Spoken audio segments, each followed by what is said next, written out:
All right, y'all, I'm back with another book review, and this time it is The Haunting Between Us by Paul Michael Winters. This is a young adult, very spooky kind of horror book. Honestly, it gives me vibes of like The Haunting of Hill House mixed with Scooby-Doo, which I know sounds like a really weird mix, but once I start explaining this book, it'll make sense.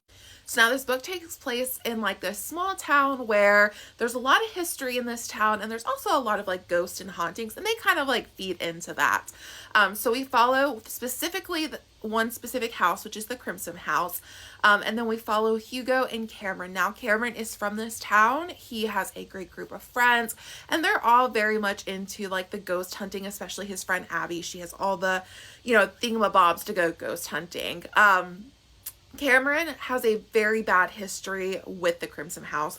He went in there when he was younger, which caused him to have an accident in there that resulted in him having to get stitches. So he just has like a lot of like apprehension about this house. It really freaks him out. Specifically, the white lady that he sees a lot. Now, she becomes really important in this book. Now, Hugo is moving there with his father. His father kind of flips houses, and this is the newest house that they're going to flip. Now, Hugo is kind of dealing with a lot of things. His mother has passed away. His father, has a lot of immense guilt over the mother's death, even though it's not really justified. And he's also been, jumping around, towns over time. He never really gets to settle anywhere.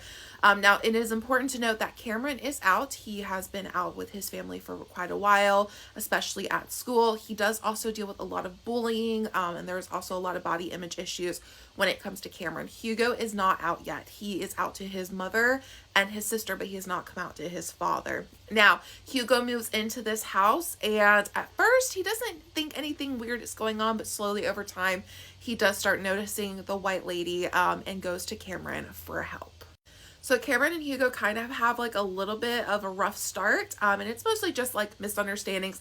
Gets cleared up really quickly, but Hugo goes to Cameron and he's basically like, hey, I think there's something going on with my house, and Cameron is like, yep, we know, your house is haunted.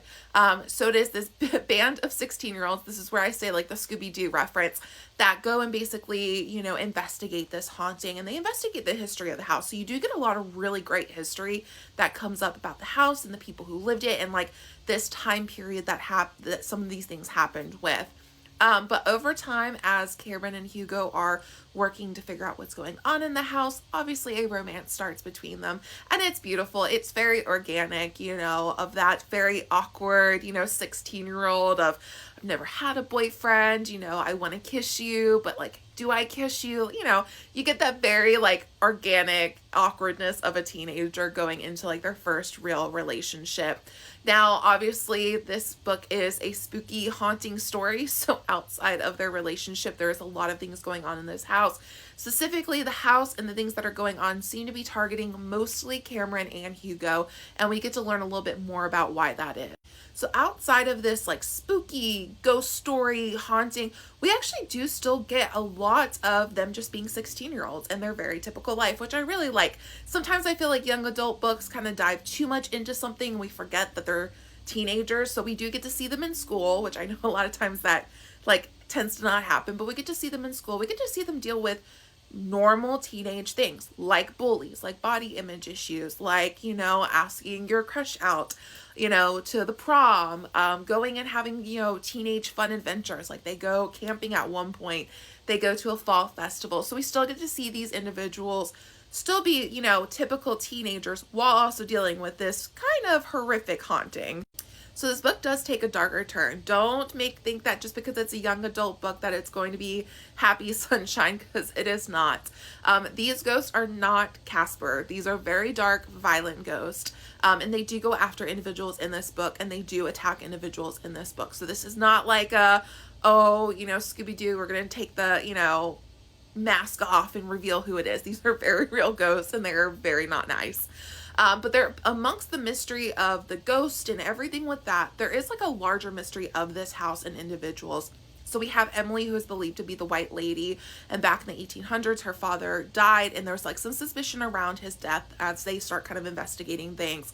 There's also the mystery of Emily's nanny, who disappeared and nobody ever figured out what happened to her. Along with that, the lover of the nanny, Luke, there's also some mystery around what happened to him.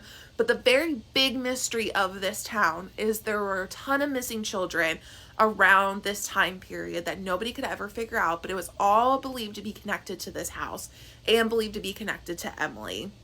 And at a certain point, the townspeople actually even went up to the house to demand Emily come out and explain where the children are.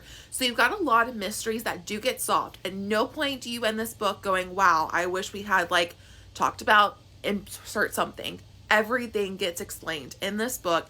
And every single twist and turn and mystery and explanation comes out at the most perfect points. And we also see individual characters learning things at certain time periods, and I think that works so well. This is a dual POV between Hugo and Cameron, and I think that actually works really well because, like I said, at certain points Cameron figures things out and doesn't have time to tell Hugo, or Hugo figures things out and doesn't have time to tell Cameron. And also Hugo is living in the house, so he experiences things there when he's not around Cameron. So the dual POV is perfect for this book. Overall, this is amazing. I think this will be really, really good if you are a fan of like spooky horror kind of jump scare books. You're gonna really love this. I think this is also going to be a perfect book come like Halloween time when you're looking for that spooky vibe. I will say it did have my heart pumping at certain points when I was reading this, and I definitely had to like read it more during the day. It is getting darker out, so thankfully I finished this like right before I got super dark out because I'm a wimp. And this book was even starting to like make me a little anxious. But I think if you're like a fan, like I said, of The Haunting of Hill House, that kind of like spooky, creepy vibe, also that vibe of a house of like hidden rooms and secrets being revealed, you're gonna really, really love this book. So The Haunting Between Us does come out January 7th. Like I said, I highly recommend it. I'm not normally the biggest fan of like a horror spooky book, and I literally read this in like one sitting. It's quick, it's really good. All the characters are super fun, including all the side characters in this friend group. They all have their personalities. They all have their own things going. So it doesn't just feel like it's like the Hugo and Cameron show. You get a lot with the friend group, which I loved. You get everything from like psychics to, like I said, the ghost. You also get that really typical teen, experience and vibe. And you also see a lot with family. There's a lot with Cameron's family that's going on, especially his dad, who definitely is not the best about Cameron being queer. But he does have an amazing older brother and mom who are supportive. We also see, someone coming out, and we see, Hugo coming out to his dad and what happens with that. So this is just like a really good mix of a book, and it does come out January 7th, and I really, really think that this is going to be a top book of 2025.